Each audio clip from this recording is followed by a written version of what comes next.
All right. Welcome. Right. I make sure I got everything right.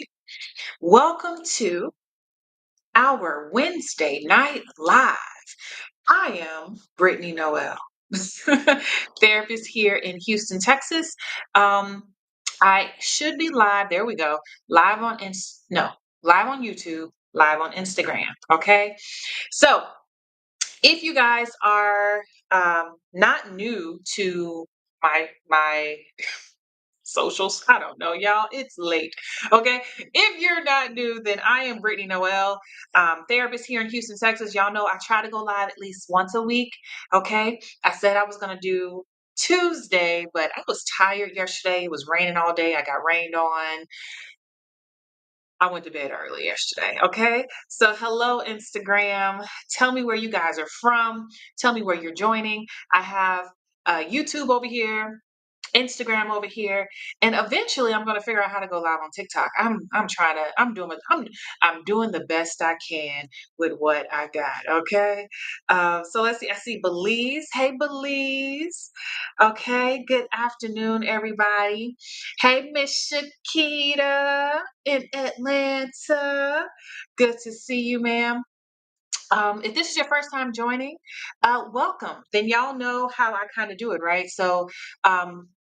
We'd have a huge live question and answer. All right. That's literally what I do. So as you guys are joining, tell me where you're from. If this is your first time joining, say hi, say hello. Hey, from Michigan, Georgia, Holland, California, yeah, Florida. Okay. Trinidad. All right. I see you, Trinidad. I need to be on somebody's beach very soon. Okay, we got Charlotte, we got Maryland. I'm gonna be in North Carolina next week. Okay, now YouTube, y'all better act right because y'all be acting, y'all. I got to figure out the whole bot situation on YouTube. But for everybody else, I am so happy that y'all are here. Um, I think the only announcements that we have, Heart Talks. Okay, we will be the first live tour date for Heart Talks is in Chicago. Okay. Chicago, what day is it? March 22nd. Hey, Philly. Hey, DC. So we will be in Chicago March 22nd. We are kicking off the tour in Chicago. So if you haven't got your seats, go and get your seats. I did not check. I didn't check any numbers today.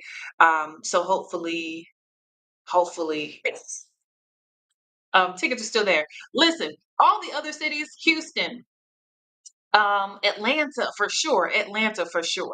Go get your tickets because we're still months away and most of those venues are already at 50% capacity. All right. So don't be like last year and procrastinate. Okay. Get your tickets because this time we are not getting a bigger venue. All right. New York, we will be in New York August 23rd. So New York is my birthday show. So y'all know I'm an August baby. So I'm celebrating my birthday the whole month of August, and we're going to be in New York that month. Well, we'll be in Miami on the 8th. So we're starting my birthday month in Miami. And then by the end of the month, we will be in New York to celebrate my birthday. That's my birthday weekend. So we'll be in New York to celebrate my birthday. Okay. So make sure you get your tickets. Let me give y'all what do I have the website? I think I do have the website. There we go. Why is my tour not coming to Dallas? Because we're going to be in Houston. Because it's that simple. We will be in Houston. So I told people, I don't think people, I told this when I first started going back live, right? There's one of me, and there's a lot of y'all, and there's a lot of cities, right?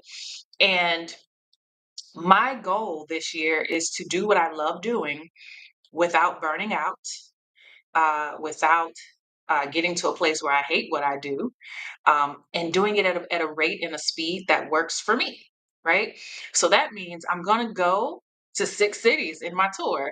And should my team get bigger, which we're working on that, should I get a bigger team, and I'll have more capacity and I'll have more resources to go to do all of these other things, right? But right now, I'm enjoying being able to do what I love doing, at a rate and at a speed that works for me so that I don't burn out. Okay. So if you guys can travel to me, I appreciate it. Okay. I would love to see you. I always say I'm going to violate your personal space and give you a hug. Okay. Unless you tell me you don't want a hug. All right. But other than that,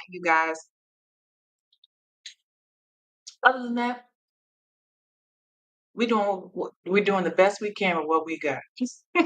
So go to thehearttalkstour.com to get your tickets. And I will see you guys in person. All right. I can't wait to see y'all's faces. Okay. So, other than that, the Daily Fix, where you at? Where is my TDF tribe? Say hey to me in the chat. Y'all know the Daily Fix is my morning meetup group where every morning they sit with me, and we have been having some hard conversations for the month of February about expanding our heart capacity. So if you're in the Daily Fix right now, y'all know that in the month of February, we always address relationships. So our conversations in the Daily Fix have been about how do we prepare ourselves and prepare our hearts to be open and ready to receive the love that we say that we want from all sources, not just our romance, right? Not just romantic lives, right? So we've been doing some work in the Daily Fix, all right? Now, when you guys join the Daily Fix, you get access to over 200 coaching sessions with me. So you get to watch all of my sessions for the last 2 years, all right? I tell people all the time, it's the most effective therapy that you're gonna get for a monthly subscription of 40, what is it, 45 dollars a month, 47? You're not getting it nowhere else. It's just not happening. And TDF, our lovely members in TDF, they speak for the effectiveness of TDF for themselves, and I love that. So I'm so happy that you guys are here. All right. So we're gonna go ahead and start our live question thank you. Thank you. Did I forget to put the thing up? I think I did. Go to thedailyfix.co. Okay. That is how you can join the Daily Fix. I'll forget in a minute. But yes, go to thedailyfix.co, because transformation is what I do all day, every day. And if you guys want access to me, that's where you can find me. Okay. All right. All right. Heart Talk is amazing. Listen, I was watching some footage from our New York show today. Just really love what I do. I just really love what I do. I love what I do. And I love live events because I actually get to see you guys. Um, like I get to see your faces when those light bulbs are going off, right? And I just love it. Okay. I love it. Okay. All right. First question of the night. Who has the first question, whether it's from YouTube or if it's from Instagram? Who has the first question of the night? And see, YouTube already on it. So let me just block the people. If y'all see somebody I need to block, just let me know. Just let me know. YouTube is always the one coming with the shenanigans. Okay. All right. So who comes the first question? Do I mentor? I do not mentor.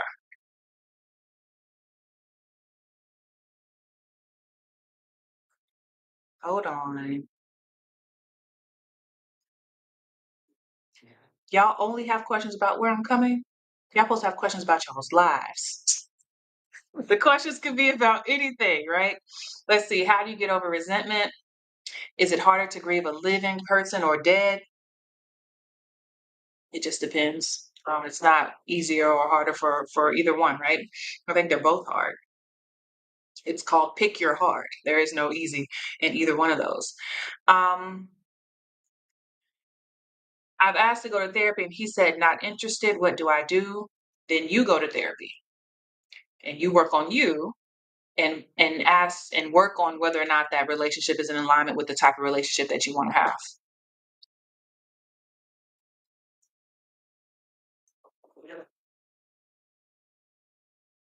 Okay.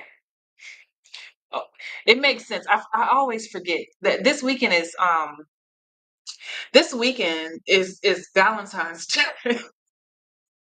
So the weekend of Valentine's Day or any holiday, the relationship questions are always at the top. Okay. So let's see. I'm gonna pick a good relationship question.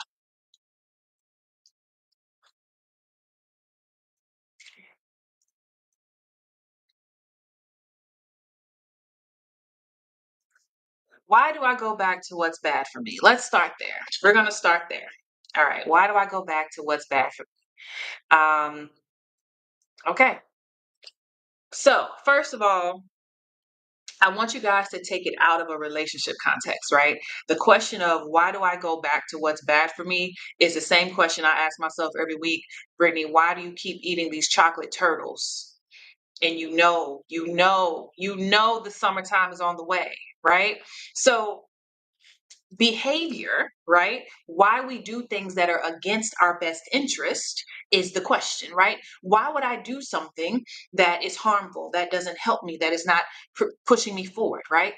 Most times when we are doing things that is not good for us, whether it's going back to a relationship, not working out, eating bad, procrastinating on your goals, hanging out with people you ain't supposed to be hanging out with, whatever it is, anytime that I am doing something that goes against um, the vision that I have for my life, the question always it always boils down to always. It's not a logical decision that I'm making. Most times it's an emotional decision that I'm making. Most times, right? So that means that if I'm doing something against my better judgment, right? And it's an emotion that's pushing me in that direction to do it, the goal is to understand the emotion, right? Mine is either stress. I'm stressed out about this tour. Okay. We listen, the tour, I love it. I love it. I'm reframing. I'm loving. I love it. And I said, I told someone the other day, it's good stress, right? But even the good things in our life come with a level of stress. So whether it's stress, whether it's feeling an emotional void, whether it's sadness, whether it's loneliness, right? Anytime I'm going back to a relationship that is not good for me, most times I'm not going back to the person because I don't like the way they treated me. I don't like how they showed up for me. I don't like the dynamics, but I'm going back not for them, but I'm going back because I cannot tolerate the emotional turmoil that I'm in when I don't have them. Because when I am disconnected from them, I feel sad. When I'm disconnected from them, I feel lonely. When I'm disconnected from them, I am forced to deal with my emotions on my own. So if you don't understand how your emotions affect your decision making, then you will always go back to what's hurting you because I am not the one driving my bus. My emotions are, right? So the key to discontinuing that cycle in that relationship is less about the actual person. It's more about what is going on within me that I am out of control over, right?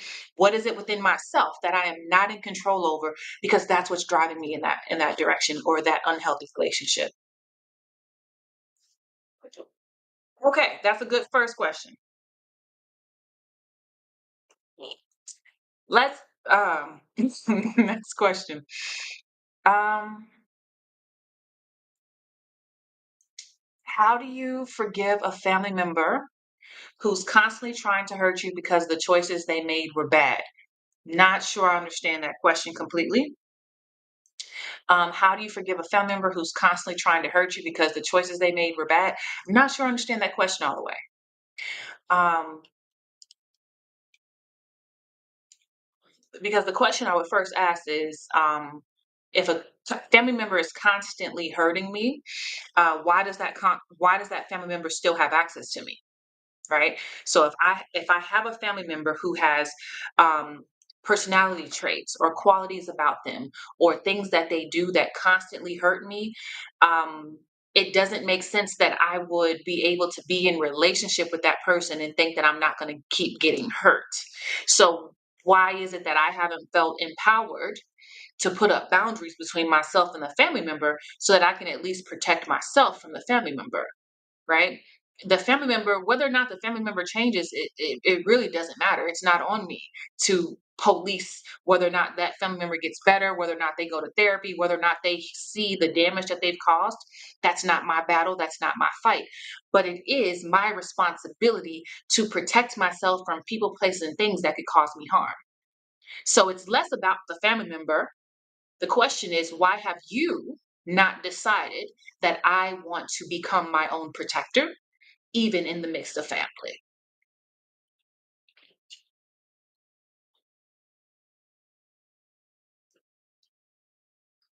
Oh, okay. Thank you, Scott. Okay, you were saying they're asking how to deal with people who have resentment towards you because you choose to set boundaries. Let them have their resentment. Be mad.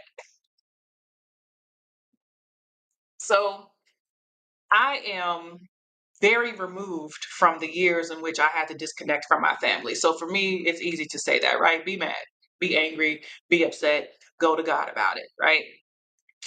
Earlier in my years, right, where I felt responsible for their pain, I felt responsible for their disappointment, I felt responsible for how they felt about me. And so I was trying to manage the desire to be my own person, make my own decisions, stand up for myself, and also try to don't hurt their feelings, make sure that they feel seen, don't say it a certain way, don't make them cry, right?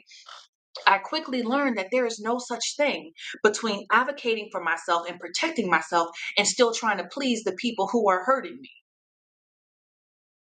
There's no such thing as me trying to save myself without causing disruption in the cycles that I've been a part of. So at some point, you're going to have to reach a place where you become okay with hurting people's feelings. You become okay with people being disappointed. You become okay with people being upset about the decisions that you make about your life. So I had to constantly hype myself up to tell people no, like, okay, well, you're going to answer this phone call. And when you answer the phone call, your answer is no. I don't care if they cry. I don't care if they do this. I don't care if they pull the guilt trip. Your answer is no. So before they could even ask a question, my answer was already, I already had it on paper. This is what you're going to say. I made an agreement with myself that I don't care what their response is, I'm staying true to who I want to be in this interaction. So as you have a stronger relationship with self and you have a stronger allegiance with self, your desire to manage other people's response to you will become lessened, right? So definitely work on building that stronger relationship that you have with yourself and being solid within your own decisions. Because I'm telling you, there is no such thing as you standing up for yourself, especially when it comes to family, and you think that you're going to do it without any disruption. There's no such thing, right? So that means I have to anticipate the disruption. I have to anticipate the blowback. I have to anticipate them talking about me, disowning me, walking away from me. And I would still choose myself over you, period. Okay? What helps you get to that point?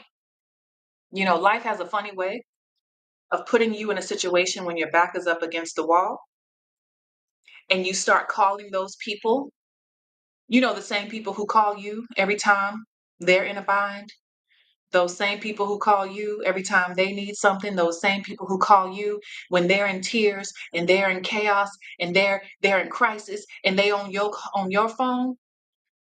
And then now that your back is up against the wall and you calling people left and right, and all of those people that you've been pouring into have nothing to pour back into you. When you have enough situations like that, you realize I have to choose me. Because if I don't choose me, there's no one coming to save me from these bad decisions. There's no one coming to save me from anything, right? So I have to make a decision to choose myself, save myself. Okay?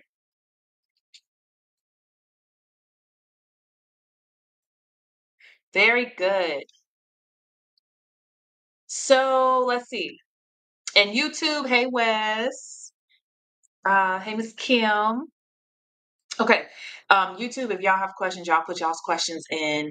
I see Instagram's questions. And remember, I always try to get a question from a guy. So before the night is over, I want to talk to my men. Okay. And yes, men are invited to Heart Talks. I get that question all the time. Yes, men do come to Heart Talks. I got to post more videos, but they do come to Heart Talks and they ask questions, right? But okay. So let's see. I see some YouTube questions. Um,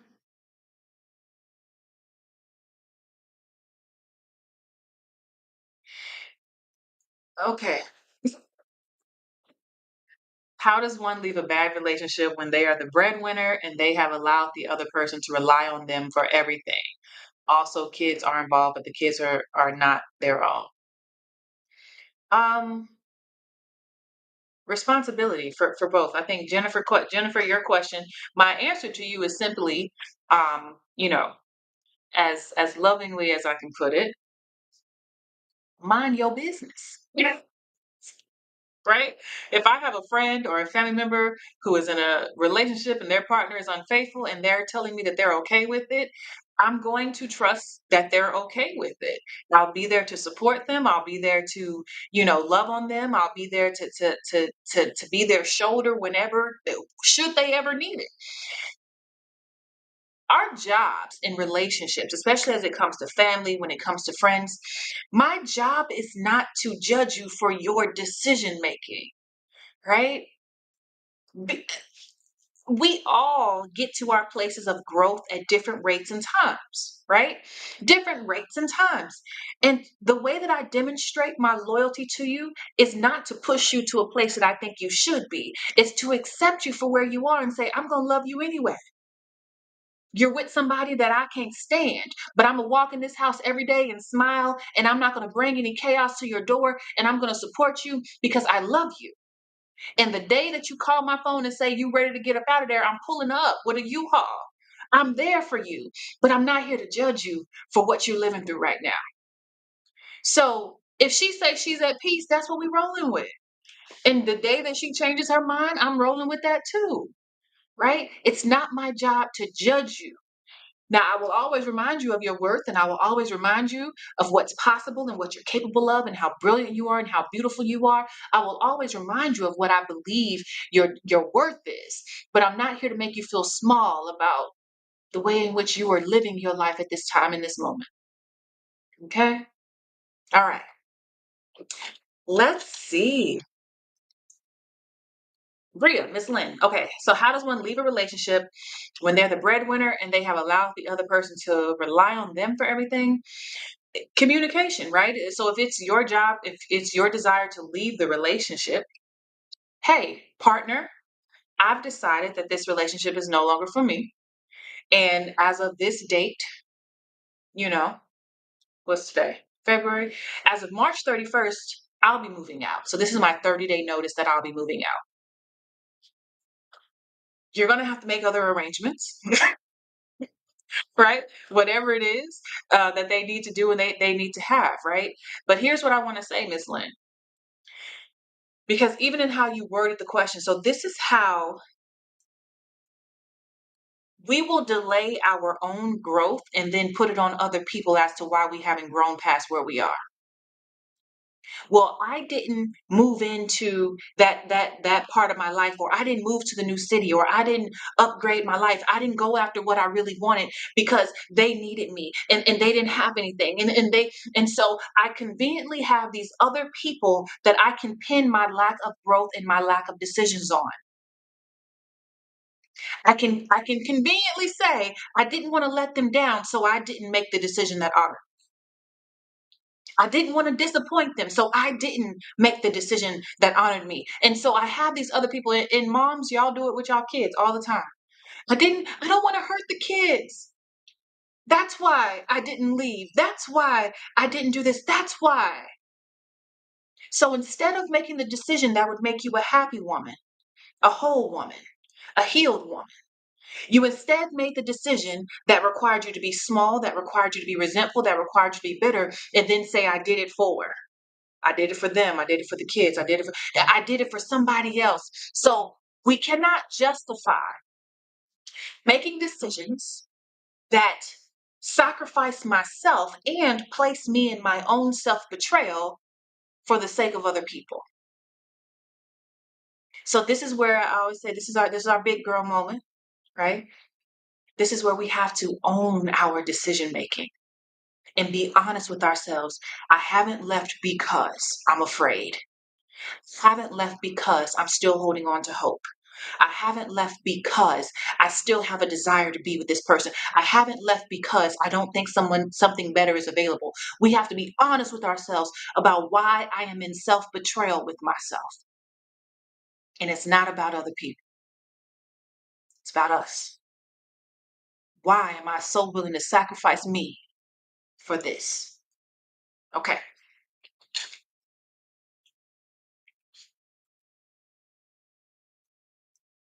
Mhm. Hi, Opa. Um, I'd like to make no contact with my entire family, but not my mom. How do I deal with that? I'm not sure what your nationality is, what your ethnicity is, but typically, if you come from a collective background, right, you will have family units that are very, you know, what's the word, enmeshed. Right. So you'll see this in Indian families. You'll see this in Mexican families. You'll see this in Jamaican families. I know my uh, African families, okay? Everybody but the American, everyone but anyone from the United States, okay? So what enmeshment means is that when I'm born into a family that is a collective, it means that there really isn't room for individuality, that your values and your beliefs have to be in alignment with what the family believes is important. And if the family does not believe that that's important, and you decide to do something different or be something different, you now have betrayed the collective. And so the collective can become very manipulative. They can become very harsh. They can become very mean and judgmental, and even abusive to the place that they may become verbally abusive, physically abusive, financially abusive, right? I'm not going to help you if you don't do what we want you to do, right? So if that is a type of family dynamic that you're coming from, it makes sense that as you are leaving your home country, you've decided that you don't want any contact with them. You have every right, and you don't have anybody to explain that to. You never have to explain yourself to people. I'm telling you, especially when you're going through a healing journey, make the decisions that you need to make to feel safe, because I cannot heal if I'm constantly being exposed to people, places, and things that keep damaging me. So I cannot heal in the same place that I keep getting hurt. So if I need to go no contact while I go and figure myself out, I process my emotions, I start healing some of the cuts that I got from my family, do it unapologetically. It's gonna feel like betrayal. You're gonna feel guilty. You're gonna question yourself. But if you have to go no contact so that you can start healing and embracing who you are as an individual, do it. So set boundaries. Those boundaries can look like, blocking them on the phone, blocking them on the internet, whatever that looks like. Communicate to your mother that I love you. This is the type of relationship that I want. However, I need you to respect my boundaries as well. So if I call you, don't put daddy on the phone. If I call you, don't put my cousin on the phone. Don't push me into those relationships that I'm trying to get away from. So I would be very honest with her about where you are emotionally and letting her know that I don't feel safe with them. With where I am in my journey right now, their criticism, their judgment, their hate for me is harmful, and I'm disconnecting from that. I want a relationship with you, but in order for us to have a relationship, I need you to respect my boundaries. So your biggest barrier, Opa, is going to be honoring your feelings in this moment and giving yourself permission to go no contact without the guilt and the judgment of self of what I should be doing. There's no such thing as should. You are on your own individual life path, and there's no one who could tell you how you're supposed to walk that path. So make the decision that honors you stand on that decision and go do your healing, right? You may be able to come back later on when you're stronger in yourself. You may be able to reestablish some of those connections, but right now, that's not the focus. The focus is healing so that you can become the strong individual that you need to be to live the life that honors you. Okay?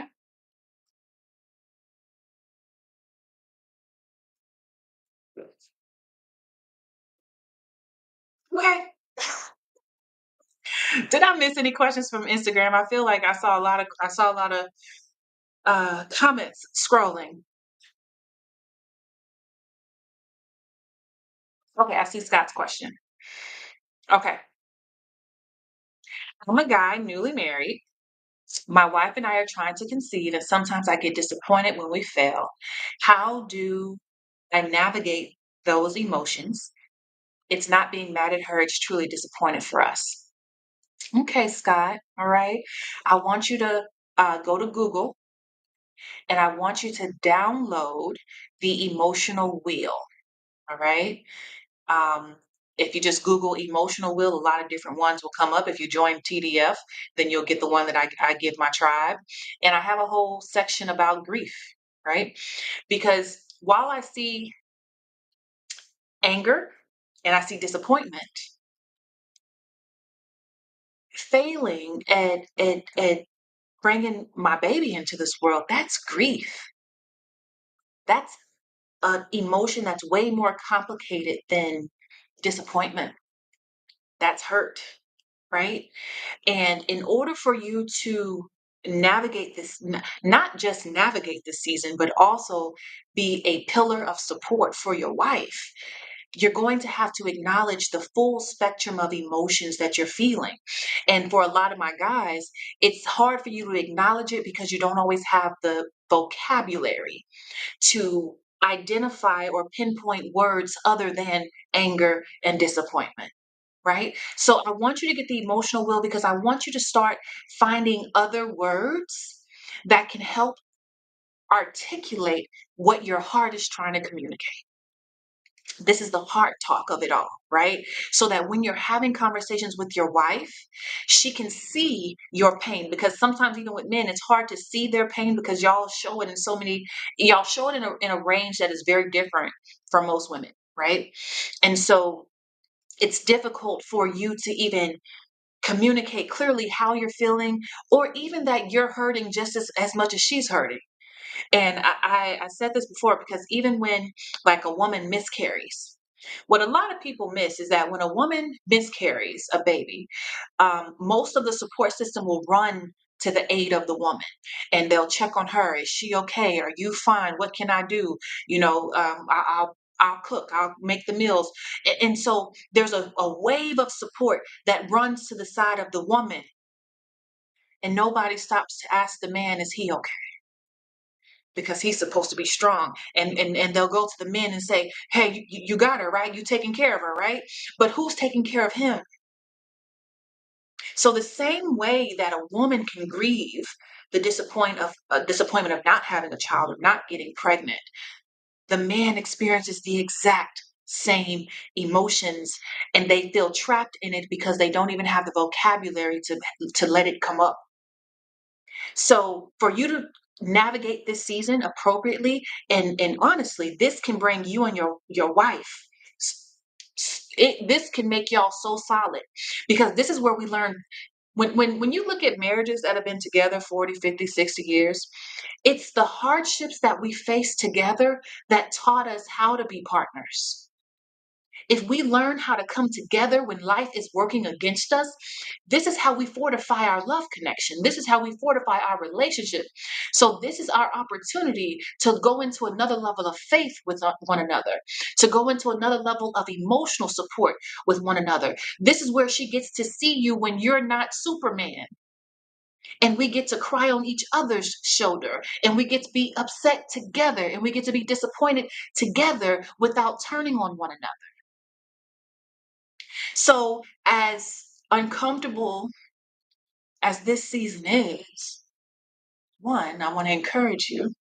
It's a temporary season. Okay. So maybe I'm gonna end up going into prayer for Scott tonight. Okay. It's temporary. It is temporary. And this is where you and your wife will learn who we are when we're hurt, who we are when we're in pain, but most of all, who can we be for one another? So don't allow the disappointment to pull you guys apart. I would spend more time communicating, more time bonding, more time vision casting. What do we see for each other in the future? I can't wait until I'm holding my baby. I can't wait until we're in the delivering room. Spend time with each other, creating that vision together. This is where we solidify our connection. But work on your emotional vocabulary so that you can be as honest and transparent, because in this season, it is not expected for you to be Superman. It is not expected for you to be Superman. And you have every right to feel the grief that comes with this road the same way she feels grief that comes with this road. Okay? All right, y'all. Everybody lift your hands for Scott, okay? I'm so serious, okay? But this is the reason why I love what I do, because that's the real stuff. Like when people come to me and ask me about relationships all the time, cool, got it, wonderful. You know what it is? God loves me. Look, God loves me, right? Because he loves me so much. As my first ever job as a social worker, right? I'm fresh out of college, and fresh out of college, and I get my first like real job, and I'm like, cool, yes, I'm so excited. And so I got hired at MD Anderson, and I'm like, okay, cancer. MD Anderson is what, one of the largest cancer hospitals in the United States or the world, most times. So I go to, and yes, Scott, join TDS if you or your wife needs support, because we have an amazing support system. We have a lot of resources in the Daily Fix that can help you guys. So if you need help, definitely join the Daily Fix. But I got hired at MD Anderson, and they put me in the end of life clinic, which meant that most of my patients were coming to this clinic because all other cancer treatment had failed. And so in the trial clinic, these are trial drugs. So they don't really know if these drugs will work, but they're doing the best they can with what they got. Right. So once you get to the trial clinic, you've exhausted all other options, and this is the last resort. So if this don't work, right? So that meant many of my patients, if I came in and they were there on Monday, it was not guaranteed that they were going to be there by the time Friday hit. And when I came in from work, came in to work on Monday from the weekend, I would check my roster and see how many patients I had lost over the weekend. I have been in rooms where wives are grieving and crying about their husbands, and I'm sitting with them talking about their legacy plan and how the funeral will go, and we're talking about how to tell the kids, and literally I had a wife pull me into the bed with her and her husband as they wept about them going home on hospice. I say that to say, if there's anything that frustrates me, is how much time we spend focused on things that don't matter, focused on people who don't matter, who couldn't love you if they tried, focused on people who don't honor you, focused on things that don't grow you. We spend so much time giving energy, time, effort, attention, money on people, places, and things that do not matter. I was blessed to be able to look at people literally staring at the end of their life. And I had to ask myself, Brittainy, how are you going to live yours? Because it's coming. It's coming. I had a girl come in, and me and her were the same exact age. She had just gotten married, and her diagnosis was stage 4 brain cancer. How? I'm literally like, God, first of all, because I'm freaking out. This is my first job. And I'm just like, but it dawned on me, Brittainy, there is no permanency in this life. How do you want to live yours? What does your life look like? What will your legacy look like when they put you in the ground? Because it's coming one day. When they put you in the ground, what will they be able to say about what you left in this earth? We spend too much time holding on to things that don't matter. What would life look like if I stopped caring about the stuff that don't care about me? What would life look like if I loved the people who love me harder? If I spent more time with the people who love me, if I was more intentional about how I showed up ready for the connections that actually matter. So this is why I got so excited for Scott, because I'm like, this is such an amazing experience for as painful as it is. This is where we get to solidify who we are for one another. I get to love you through this and you get to love me through that.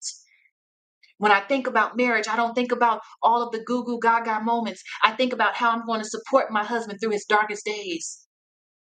I think about how I'm going to be a soft place for him to land when things get hard. I think about how he's going to be my safe place when I come off stage, serving thousands of people at a time. He's who I run to. I think about getting through life, the hard parts with my partner. We can go to a courthouse. My friends know. I will probably, I'm telling y'all right now, I'm going to end up at a courthouse wedding and I'm just gonna pop up one day with a ring on, and y'all gonna be like, "What happened?" That's what's gonna happen. Okay. I focus on what matters.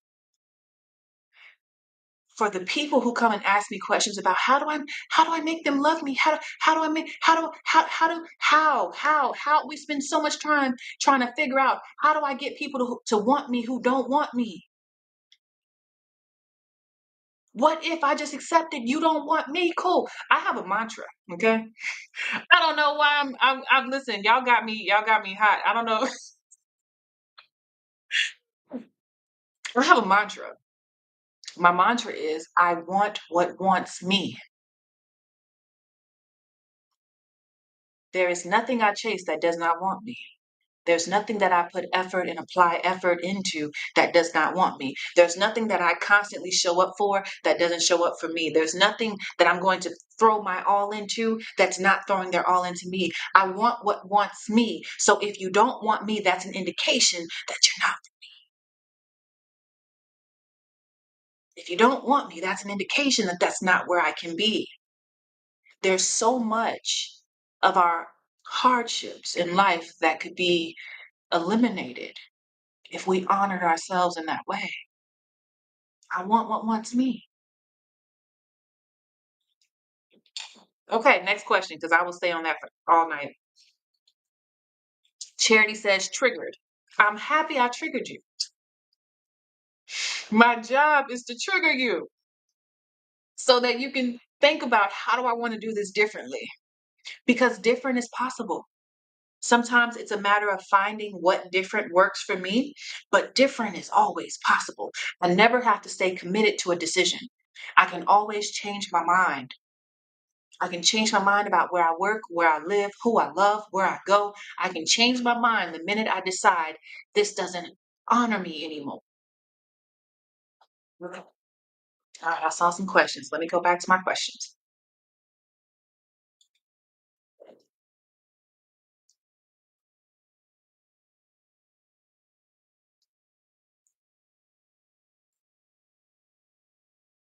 Okay, I see some good questions. Let's see.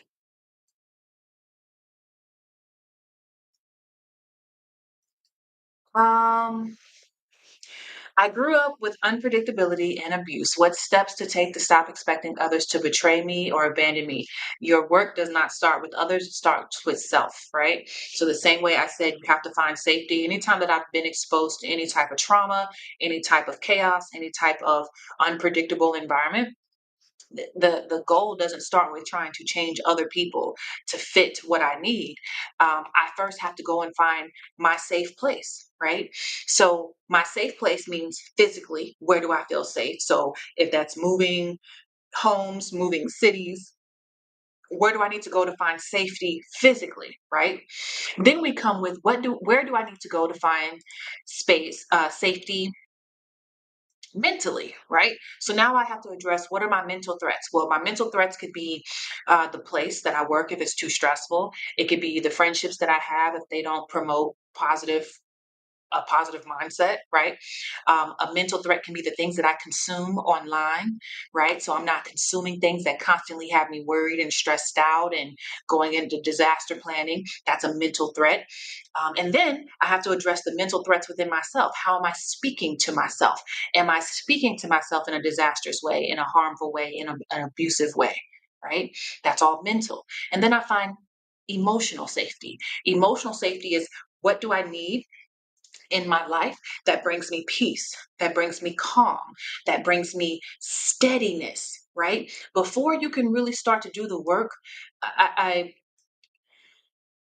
think, not think, I know most people don't understand what the real journey of healing looks like. Healing is a journey, right?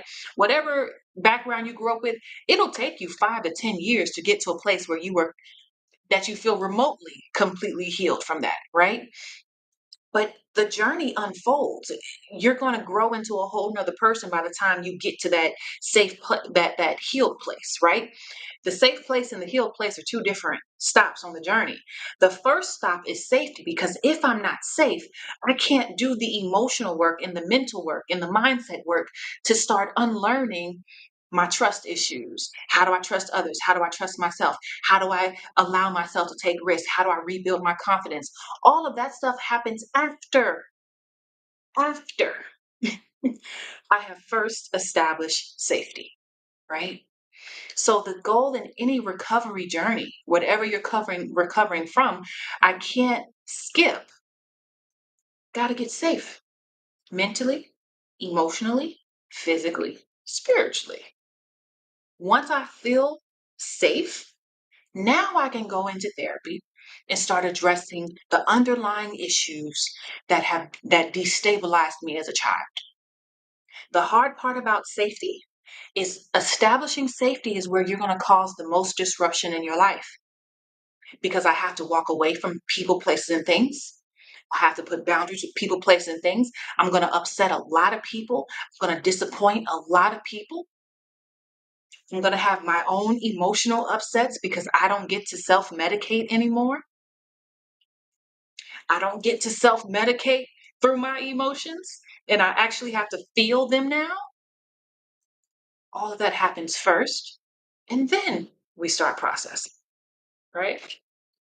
I had a family member, she was like, Brittany, I started therapy and I don't like my therapist. I was like, why don't you like your therapist? I said, why don't you like your therapist? And she was like, because like I was trying to talk to her about like, the deep stuff. And she was trying to teach me coping skills. And I was like, right. And she was like, what do you mean, right? I was like, because before you can go and discuss your trauma with your new therapist who doesn't know you, she has to first make sure that you can handle the stuff that you want to talk to her about. So before you can address trauma as your therapist, I need to make sure that once we get off this call, that you're not going to go get drunk because of the session that you just had. You need coping skills to deal with your emotional safety before you can unpack and as a therapist, if I don't trust that we can go in and have this deep therapeutic session without you going and getting high or going and spend your whole check on Amazon or going back to, the unhealthy relationship, I need to make sure that you have established safety within self first so that by the time it's time to process your trauma, you don't go and self sabotage. So I told her, go back to your therapist and let her teach you some coping skills, and then you will address your trauma. Right? And that's just the truth of it all, right? So we have to have safety. There's so many people who don't know how to cope with life, but they want to address the hard things. And I'm like, you can't address the hard things if you haven't learned how to cope in a safe way, in a healthy way. Otherwise, addressing the hard things will only push you further into a destructive lifestyle. Okay. I love this question, Miss Sonetta Lynn? Sonetta? Okay. I love this question. How do you discipline yourself not to love so hard? What if I told you, okay, the shocker, loving hard was never the problem. Loving hard was never the problem.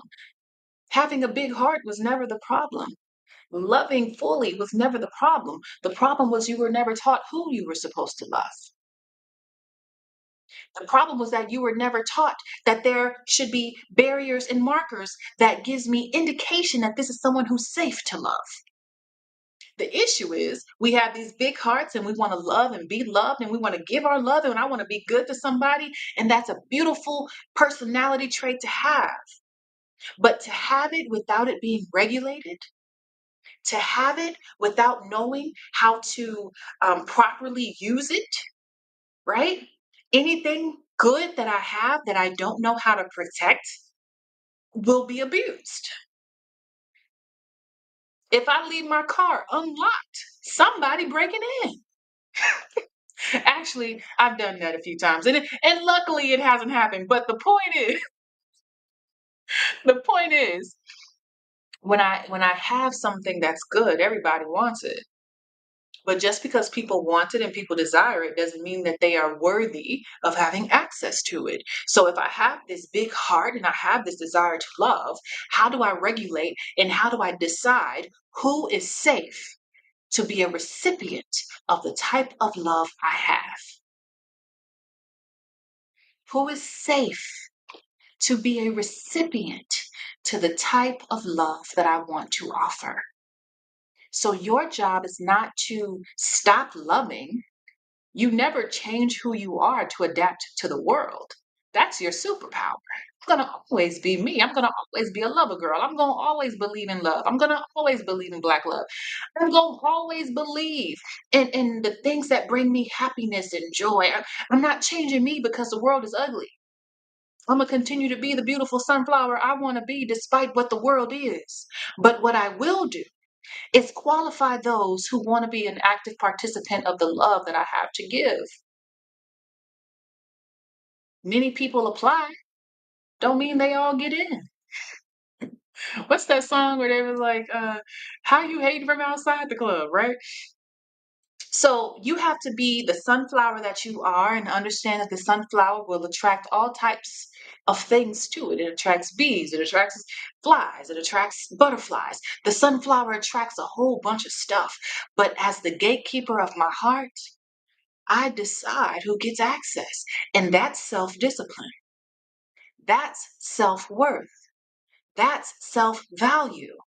So the goal is to not be less of who I am. The goal is to be all that I am, but I'm going to learn how to be just selective about who gets access because that's my power. All right.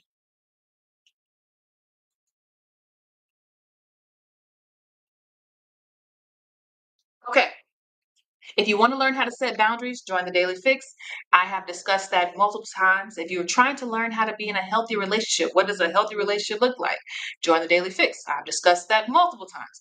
If you are trying to learn how to manage dysfunctional family members or difficult family members, if you were raised by immature parents, join the Daily Fix. We got you. Okay. There is not one topic that we probably haven't really discussed in the Daily Fix.